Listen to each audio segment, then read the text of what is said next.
ಇನ್ನೇನಿಲ್ಲ ಅದೊಂದಲ್ಲ. ಅದೇ ಒಂದು ಹುಡುಗಿ ಇವ್ರನ್ನ ಇಷ್ಟಪಟ್ಟು ಇನ್ನೊಬ್ಬನ ಹುಡುಗರು ಮನ್ಸು ಯಾವತ್ತು ಪ್ಯೂರ್. ಯಾಕಂದ್ರೆ ಅವರು ಯಾವ್ದು ಫಸ್ಟ್ ನೋಡಿರಲ್ಲ, ಫಸ್ಟ್ ಅವರು ಮನ್ಸು ನೋಡ್ಬಿಟ್ರೆ ಸಾಕು ಅವಳೇ ಬೇಕು. ಅವ್ನು ಹುಡುಗಿರಾದ್ರೆ ಡ್ರೀಮ್ಗಳು ಇಟ್ಟಿರ್ತಾರೆ, ನನ್ಗೆ ಹಂಗೆ ಇರ್ಬೇಕು, ನಮ್ಗೆ ಈ ತರ. ನೀನ್ ಇಟ್ಟಿಲ್ಲ, ನಾನೇನು ನಿನ್ನಲ್ಲಿ ಸೇರಿಸಿ ಹೇಳ್ತಾರೆ, ಎಲ್ಲರಿಗೂ ಹೇಳ್ತಾರೆ ಅದು. ಯಾಕಂದ್ರೆ ನೀನ್ ಒಬ್ಳೆ ಇದ್ದಿದ್ರಲ್ಲ, ಎಲ್ಲರಿಗೂ ಒಂದೇ ತರ ಇರ್ಬೇಕಲ್ಲ ಅಂತ ಹೇಳ್ತಾರೆ. ಅದು ಹುಡುಗರು ಆತರ ಏನಿರಲ್ಲ, ಹುಡುಗರು ಒಂಥರ ಪ್ಯೂರ್ ಮನ್ಸು. ಬೇರೆಯವ್ರನ್ನ ಇಷ್ಟಪಟ್ಟ ಮೇಲೆ ನೀವ್ ಯಾಕೆ ಅವ್ರನ್ನ ಇಷ್ಟಪಡಕ್ ಹೋಗ್ತೀರಾ? ಅಂತವ್ರಿಗೆ ಏನ್ ಮಾಡ್ಬೇಕಂತಂದ್ರೆ ಅವ್ರ ಪಾಡಿಗೆ ಅವ್ರನ್ನ ಬಿಟ್ಬಿಡ್ಬೇಕು. ಅವ್ರನ್ನ ನಾವು ನೋಡ್ಲಿಲ್ಲ, ನಾವೇನು ಮಾಡಕ್ಕಲ್ಲ ಅಂದ್ರೆ ಕರ್ಮ.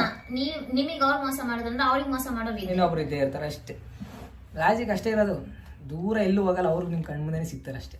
ನೆಕ್ಸ್ಟ್ ಶಿವಕನ್ಯಾ 550 ಅನ್ನೋರು ಕೇಳಿದ್ದೀರಾ, ನಿಮ್ ಬಟ್ಟೆ ಮಾತು ಹೇರ್ ಸ್ಟೈಲ್ ವಿಡಿಯೋ ಮಾಡಿ. ನಿಮ್ ಬಟ್ಟೆ ಮಾತು ಅಲ್ಲ, ಅದು ಮತ್ತು ನಿಮ್ ಬಟ್ಟೆ ಮತ್ತು ಹೇರ್ ಸ್ಟೈಲ್ ವಿಡಿಯೋ ಮಾಡಿ ಅಂತ ಕೇಳಿದ್ದೀರಾ.